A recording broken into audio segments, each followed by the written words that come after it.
अब नेक्स्ट है हमारा private third party pre payment trends.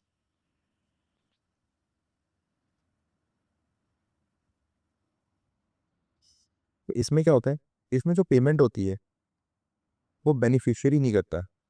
Beneficiary कौन है इस केस में? बेनिफिशियरी है पेशेंट। पेशेंट को ट्रीटमेंट मिल रहा है तो एक तरह से वो बेनिफिशियरी है। तो इसमें बेनिफिशियरी पेमेंट नहीं करेगा, इसमें एक थर्ड पार्टी करेगी, ये कोई एजेंसी करेगी पेमेंट। ठीक है। अब इसमें क्या हो गया कि थ्री पार्टी सिस्टम होगा। इसमें first party dentist, second party patient, और थर्ड पार्टी होती है कोई भी एजेंसी। ठीक है। अब हो सकता है वो बुक में अलग अलग नाम दिए हुए हैं, जैसे कैरियर या इंश्योरर या अंडर राइटर, मतलब ये सब चीज़ें, ये सब हो सकते हैं थर्ड पार्टी। ठीक है, लेकिन जनरली इंश्योरेंस कंपनी होती है थर्ड पार्टी।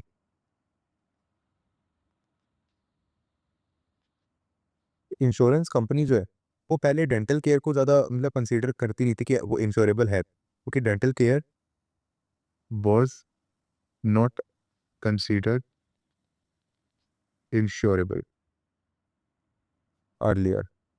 ठीक है, क्योंकि इंश्योरेंस मतलब एक तरह से प्रिंसिपल ऑफ इंश्योरेंस होते हैं कि मतलब ये कंडीशन अगर फुलफिल होगी तभी उसी चीज़ों का इंश्योरेंस हो पाएगा। ठीक है, तो एक तो क्या क्या कंडीशन है, सबसे पहला तो ई प्रिसाइजली डिफाइनेबल।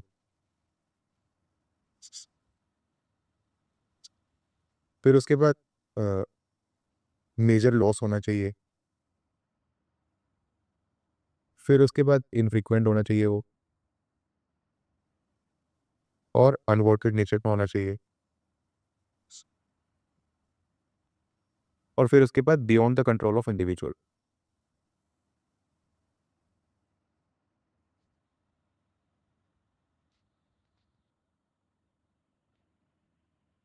यानी कि ये है प्रिंसिपल्स ऑफ इंश्योरेंस।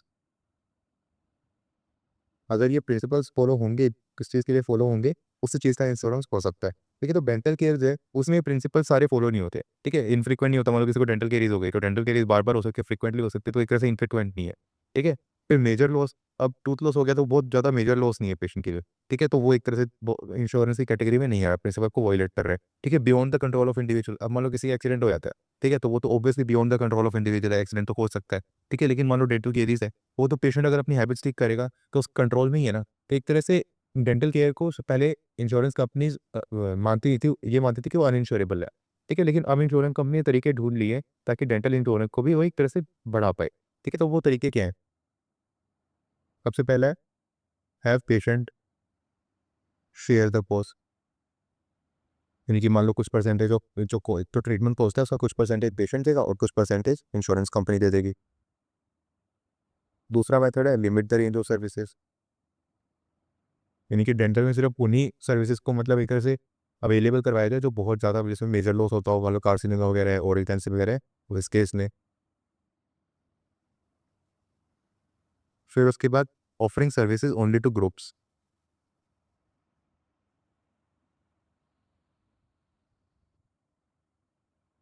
जब ग्रुप्स में मतलब एक तरह से स्प्रेड हो जाता है ना सर्विसेज, तो एक इंडिविजुअल पे लोड कम पड़ता है। ठीक है, एक ग्रुप से मान लो इंश्योरेंस कंपनी कैसे काम करते हैं, ग्रुप से मतलब हर महीने फीस लेती रहती है इंश्योरेंस फीस। ठीक है, बट फिर उसके बाद बाई चांस एक या दो ग्रुप में से एक या दो लोगों के पास इंश्योरेंस लेने की मतलब नौबत आती है, उनको कुछ हो जाता है या कोई हेल्थ इश्यू वगैरह होता है, तो उस ग्रुप में से सिर्फ एक या दो लोगों की पड़ती है। तो वो उस वजह से इंश्योरेंस कंपनीज को भी फायदा होता है कि वो इतने सारे लोगों से पैसा ले रही है, और उसके बाद जो जिसको मान लो सच में जरूरत पड़ गई उसको भी फायदा होता है कि उस पर बहुत सारा लोड नहीं पड़ा। क्यों? क्योंकि इंश्योरेंस के पैसे तो सभी लोग दे रहे थे, पूरा ग्रुप दे रहा था। फिर एक वेटिंग पीरियड भी रख सकते हैं। वेटिंग पीरियड में क्या होता है कि मान लो ऐसा कर दे कोई इंश्योरेंस कंपनी कि पहले 6 महीने आपको अपना प्रीमियम भरना पड़ेगा हर महीने का। ठीक है, और उसके बाद 6 महीने बाद ही आपके जो बेनिफिट्स हैं वो स्टार्ट हो गए। 6 महीने तक आपको भरना ही पड़ेगा, 6 महीने तक आपको कोई भी बेनिफिट्स नहीं मिलेंगे। तो एक तरह से वेटिंग पीरियड हो गया। और फिर उसके बाद प्री ऑथोराइजेशन।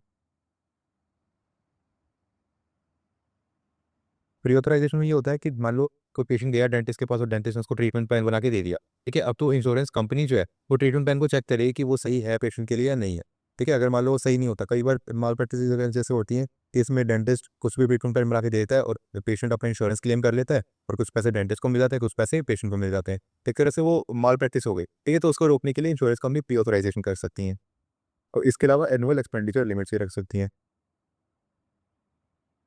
कि आप इतने, एक लिमिट है आपकी, इतने का ही आप इलाज करवा सकते हैं। तो ये कुछ तरीके जो इंश्योरेंस कंपनी में ढूंढे हैं ताकि डेंटल इंश्योरेंस को फिजिबल बनाया जा सके। ठीक है। प्री ऑथराइजेशन मैंने आपको बता दिया क्या होता है। प्री ऑथराइजेशन में यही है कि डेंटिस्ट को सबमिट करना पड़ेगा पूरा का पूरा अपना ट्रीटमेंट ले, ताकि जो इंश्योरर कंपनी है या इंश्योरेंस कंपनी है वो एक तरह से रिव्यू कर पाए और फिर सर्टिफाई कर पाए कि हाँ पेशेंट को इसकी चीज़ जो भी है, जो ट्रीटमेंट प्लान है उसकी जरूरत है या नहीं है।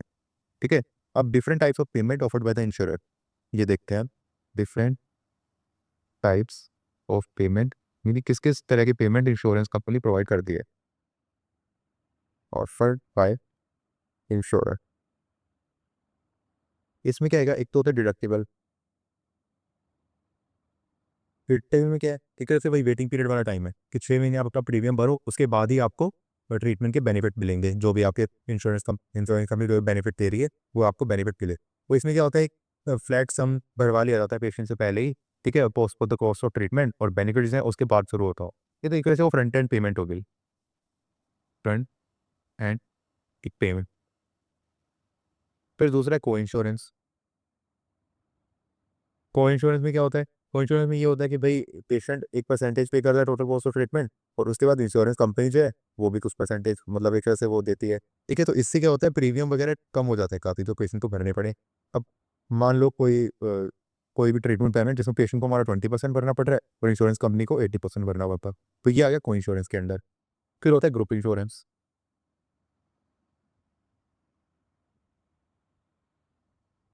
तो ग्रुप इंश्योरेंस में क्या होता है, ग्रुप इंश्योरेंस में जो हेल्थ इंश्योरेंस कंपनी है वो एक ग्रुप को ही ऑफर करती है अपना इंश्योरेंस। ठीक है। जैसे फॉर एग्जांपल 100 लोगों का ग्रुप है, उसमें 100 लोगों के ग्रुप में इंश्योरेंस कंपनी ने एक तरह से इंश्योरेंस ऑफर कर दिया और 100 लोगों ने वो ले लिया। अब 100 लोग हर महीने 10-10 रुपए भरेंगे मान लो। ठीक है। तो कंपनी को कितना, हर महीने 1000 रुपए मिल रहे हैं। ठीक है। अब 1000 रुपए मिलेंगे, अब 100 में से हो सकता है कि एक या दो को इंश्योरेंस की जरूरत पड़े, तो एक या दो वो क्लेम करेंगे। उनका मान लो पोस्टिंग आई 200-200 रुपए पर पर्सन। ठीक है। इतनी उनकी ट्रीटमेंट की कॉस्ट आई, तो एक तरह से इंश्योरेंस कंपनी को 600 रुपए बच गए उनके पास। ठीक है। और इन दोनों का इलाज भी हो गया। तो ग्रुप में क्या होता है, एक तरह से लोड कम पड़ता है इंडिविजुअल पर। उसके अलावा जो इंश्योरेंस कंपनी है वो इसमें वेटिंग पीरियड डाल सकती हैं। तो अब नेक्स्ट हम बात करेंगे reimbursement of dentist in prepayment है, यानी डेंटिस्ट को कैसे पैसे मिलते हैं।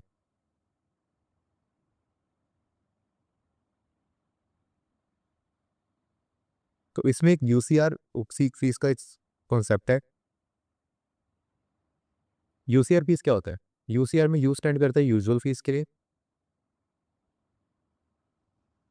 यूजुअल फीस का मतलब ये होता है कि amount a particular dentist typically charges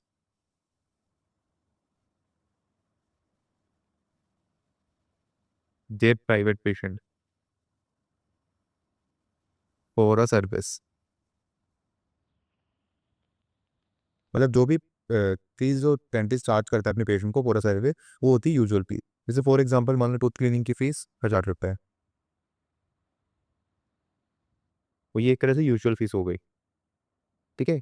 next होती है कस्टमरी फीस। यूसीआर में सी होता है कस्टमरी। कस्टमरी फीस का क्या मतलब है, कस्टमरी फीस का मतलब है कि average fees charged by other dentist in the same area with similar experience and training. ठीक है। यानी कि आसपास के जो डेंटिस्ट हैं उस एरिया में with similar experience in training, वो एवरेज कितना चार्ज करते हैं। ठीक है। वो होते हैं कस्टमरी बेस। मान लो जहाँ पे ये 1000 रुपये में टूथ क्लीनिंग कर रहा है, वहाँ पे आसपास के डेंटिस्ट भी 900 से लेकर के 1100 रुपये लेते हैं फॉर द टीथ क्लीनिंग। ठीक है। तो ये एक तरह से कस्टमरी रेंज हो गई, यानी कि जो तो 900 से मतलब मिनिमम से और मैक्सिमम के बीच में 1000 रुपये आ गया ना, तो एक तरह से कस्टमरी फीस भी हो गई। ठीक है। तो यूजुअल फीस तो थी, हिसाब में कस्टमरी फीस भी बन गई है। अब होते हैं रीजनेबल फीस। रीजनेबल फीस का क्या मतलब है कि रीजनेबल फीस तब होती है या तो दोनों ऊपर के क्राइटेरिया जो है, यानी कि यूजुअल और कस्टमरी, वो दोनों फुलफिल हो रहे हैं। यानी कि यूजुअल फीस कितनी है डेंटिस्ट की, और वो अगर कस्टमरी फीस के अंदर आ रही है, जो एवरेज है उसके अंदर आ रही है, तो फिर वो रीजनेबल फीस हो जाएगी। और अगर वो ज़्यादा है तो एक जस्टिफाइड रीज़न होना चाहिए। जस्टिफाइड रीज़न कि वो क्यों ज़्यादा है। मान लो कोई स्पेशल सर्कमस्टांस है, कोई बहुत ज़्यादा कॉम्प्लेक्स केस आ गया है, पेशेंट की हेल्थ कंडीशन थोड़ी अलग है, उस केस में जस्टिफाइड है कि भाई ठीक है भाई डेंटिस्ट उस केस में अपनी फीस बढ़ा सकता है। ठीक है, तो ये हो गया यूसीआर मॉडल। इसके अलावा एक टेबल ऑफ अलाउंस भी होता है। तो टेबल ऑफ अलाउंस में क्या होता है? टेबल ऑफ अलाउंस में ये होता है कि जो इंश्योरेंस प्लान हो उसमें एक फिक्स लिस्ट होती है। ठीक है, ये ट्रीटमेंट है और इन इन ट्रीटमेंट के हम कितने पैसे दे सकते हैं। फॉर एग्जाम्पल मान लो उसके लिस्ट में टूथ क्लीनिंग के लिखे हुए हैं 700 रुपीज़। ठीक है, मान लो किसी पेशेंट ने ले रखा है इंश्योरेंस, और उस इंश्योरेंस का जो टेबल ऑफ अलाउंस है यानी कि फिक्स लिस्ट है जो उसकी, उसने उन्होंने लिखा हुआ है फिर किड्स क्लिनिक अगर कोई पेशेंट हमारा करवाता है, हमारा कोई इंश्योरी जो है वो किड्स क्लिनिक करवाता है, तो हम उसके 700 रुपये भरेंगे। ठीक है, लेकिन मान लो ये इस डेंटिस्ट के पास चला गया जिसकी फीस है 1000 रुपये। ठीक है, तो ऊपर के 300 रुपये होंगे वो पेशेंट को देने पड़ेंगे। ठीक है, तो ये हो गया टेबल ऑफ अलाउंस। अब ये कुछ कुछ जगह पे मतलब एक तरह से आइडियल नहीं है, क्योंकि इसमें पेशेंट जनरली ये सोचते हैं कि अगर उसने इंश्योरेंस ले रखा है तो मेरी सारी जो पोस्टिंग है वो सारी इंश्योरेंस कंपनी कवर कर देगी, और फिर जैसे उसे पता रहता है कि उसे एक्स्ट्रा पैसे भरने पड़ेंगे तो उसका एक तरह से मेंटली वो अफेक्ट होता है। ठीक है, वो अपसेट हो सकता है। और फिर उसके बाद डेंटिस्ट को भी इसमें पैसे मनी लॉस हो सकता है कि मान लो पेशेंट को उसने अच्छे से समझाया नहीं शुरू में। ठीक है, और फिर उसके बाद में आकर के मतलब डेंटिस्ट उसे एक्स्ट्रा पैसे मांग रहा है तो फिर वो पेशेंट देगा नहीं, और एक तरह से मनी लॉस हो सकता है डेंटिस्ट को। और अगर वो समझाने बैठा तो उसमें टाइम वेस्ट हो सकता है। तो ये एक तरह से ज़्यादा आइडियल मेथड नहीं है टेबल ऑफ अलाउंस वाला। तो नेक्स्ट अब हम बात करते हैं कमर्शियल इंश्योरेंस कंपनीज के बारे में।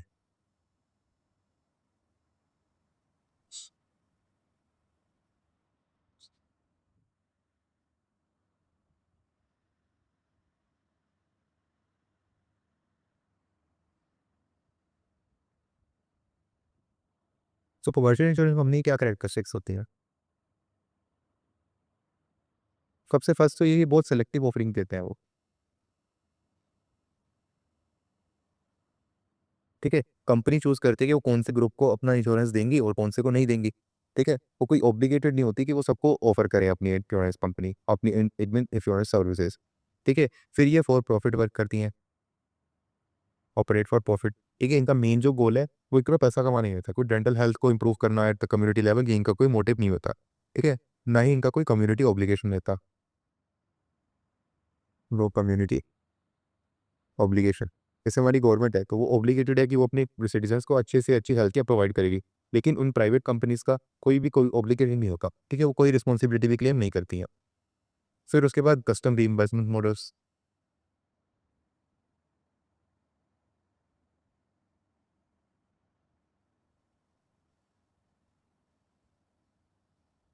इससे क्या मतलब है कि इन लोगों का अलग अलग मेथड होता है, अलग अलग तरीके होते हैं to decide how much will they pay dentist. ठीक है, कोई यूसीआर के बेसिस पे ये नहीं करती हैं, इनका अपना अलग मेथड होता है। ठीक है, उसके अलावा कोई ऑडिट्स वगैरह भी नहीं करती हैं, और पोस्ट ट्रीटमेंट चेक भी नहीं करती हैं कि पेशेंट को अच्छा ट्रीटमेंट मिला भी है कि नहीं मिला। फिर प्रीमियम भी इनके काफ़ी हाई होते हैं, तो पेशेंट पे बर्डन ज़्यादा पड़ता है। फिर उसके बाद मार्केटिंग में स्ट्रॉन्ग होते हैं ये। मार्केटिंग में स्ट्रॉन्ग होंगे तो क्या करेंगे, एक तो एम्प्लॉयज़ को बहुत अच्छे से मतलब अट्रैक्टिव पैकेजेस दे करके ये लुभा लेते हैं अपनी तरफ। ठीक है, अपना एक तरह से इंश्योरी बना लेते हैं, और फिर उसके बाद धीरे धीरे अपने प्रीमियम के प्राइस इंक्रीज कर सकते हैं। तो ये सब जो है कुछ करेक्टरिस्टिक्स हैं कमर्शियल कंपनीज के। ठीक है, इसके अलावा एक क्लोज्ड पैनल प्रैक्टिस बता देता हूँ क्या होता है।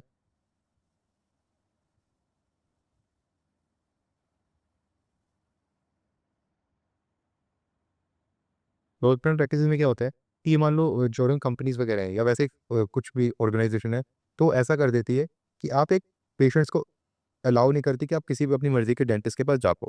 ठीक है, वो उनको फोर्स करते हैं कि you should receive dental care from specific set of dentist. Receive dental care from specific set of dentist. एक पेशेंट की चॉइस एक तरह से खत्म हो गई, वो अपनी मर्जी के डेंटिस्ट के पास नहीं जा सकते। ठीक है, उनको रिस्ट्रिक्ट करते हैं कि आप इन डेंटिस्ट के पास जा सकते हो। ठीक है, और फिर वो डेंटिस्ट उनसे अनएथिकली चार्ज कर सकते हैं,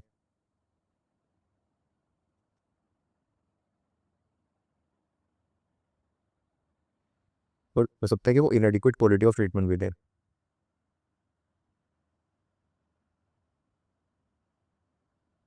ठीक है, लेकिन कुछ लोग कहते हैं ऐसा कुछ नहीं होता, क्लोज पैनल में हमें अच्छी क्वालिटी मिलती है और चार्जेस भी एक्स्ट्रा नहीं होते। ये सिर्फ जो नॉर्मल डेंटिस्ट है जो क्लोज पैनल में नहीं आते उनको पेशेंट लॉस ना हो इसीलिए ये सब ये मतलब कहानियाँ बनाते हैं। ठीक है, तो ये हो गया हमारे कमर्शियल इंश्योरेंस कंपनीज और basically private third party pre payments का। नेक्स्ट लेक्चर में हम देखेंगे डेल्टा डेंटल फ्रेंड्स।